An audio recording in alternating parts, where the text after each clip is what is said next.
नमस्कार जय जगन्नाथ सांग माने जेहेतु राति प्लानिंग करथिलु तेणु आमे समस्ते सकाळु सकाळु बाहरी जाइथिलु पश्चिमेश्वर मंदिर डोंगा भसाणी उत्सव एंजॉय करिबा पई।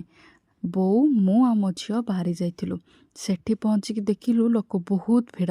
आगे मो स्वामी पछरे बो मो झियो को धरिकी चलुचंती आ सभा पछरे थिली मु।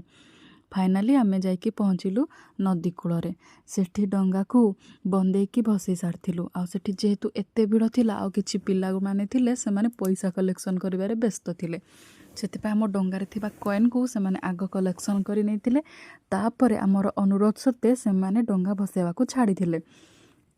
एते समय अपेक्षा कलु से भाविलु आउ टिके अपेक्षा करदेबु आम डंगाटा भासी भासी कुआड़े जाउछु टिके देखी देखी जीवु।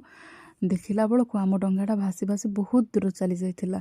फाइनाली डंगा भसा सारिकी आमे फेरीथिलु मंदिर। आ मंदिर रे जाइकी देखिलु पूरा लंबा लाइन लागिची। से लाइन रे ठिया हेले बहुत ढेरी हबो। ता छड़ा आमे भी झियो को धरिकी आसीचु। से तो छोट छुआटा एते लाइन रो अपेक्षा भी करि पारिबनी। आ ताकू ए जाए वर्ष मध्य पुरीनी। आम आड़े अच्छी वर्षे न पुरीला जाए मंदिर दर्शन करा जाएनी। सेतिपई आग मु जाइकी मंदिर दर्शन करी आसथिली। तापरे बो जाइकी दर्शन करथिले।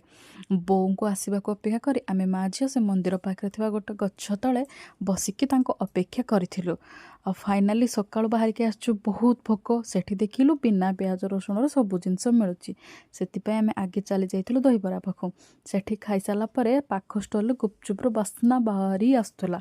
सेठी जाइकी भी आमे गुपचुप टिके खाइदेलु।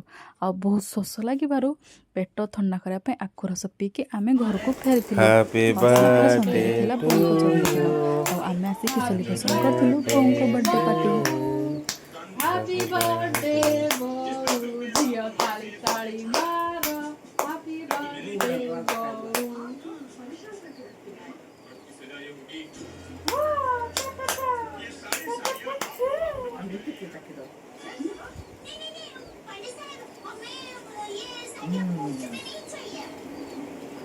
जा मुदुज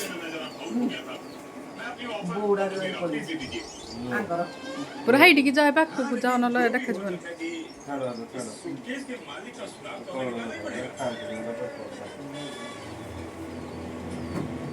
याडे मुह तमे याडे मुह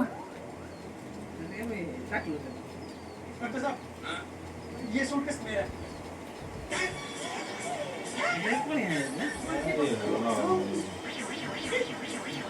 ये सूटकेस तुम्हारा तुम वो लापरवाह बनेगा तो क्या आप लोग तो बनाओ सुनना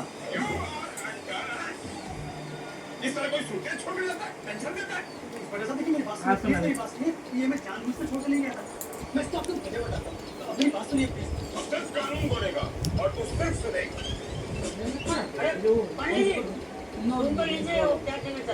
हाथ रहे आनी बगा भाई क्या कहना चाहता है कहेगा उन्हें जानता नहीं है हमारा नाम है तो चालू पॉइंट है अगर झूठ बोलो ना तो थोड़े मिनट करते कैसा देखिए मैं बिल्कुल झूठ नहीं बोलूंगा। दरअसल मैं साड़ियों का सेल्समैन हूँ और सोसाइटी जाकर साड़ियाँ बेचता हूँ और मैंने